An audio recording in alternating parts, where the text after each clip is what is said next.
Inulan ng kaliwat kanang batikos ng Japanese media ang two-division undisputed champion na Naoya Inoue na kung saan sa nasabing ambush interview ay nabigong magbigay detalye itong si Naoya Inoue kung papalagan pa ba nito ang matagal nang binabangga sa kanya ang former 3 division champion Janriel Casimero. Keep in mind po sa bansang Japan, etong si Casimero po ang hinihinging laban ng kanyang mga kababayan na kung saan sa loob po ng 5 taon ito ay hindi mapagbigyan-bigyan ng kampo nitong si Naoya Inoue.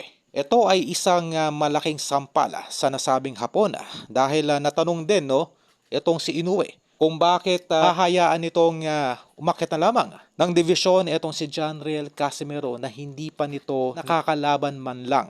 Keep in mind po na naghintay itong si Casimero sa 2 division from bantamweight to super bantamweight para lang magkaroon ng slot na makalaban itong si Inoue at hayagang pong tumanggi noong mga panahon na yon ang kampo nitong si Inoue. At sa kauna-unahang pagkakataon ay mauuna na po na aakyat ng featherweight. Etong si Casimero ay mananatili pong playing safe. So 122 itong si Inoue, samantalang itong si Casimero naman ay aakyat na ng 126 division.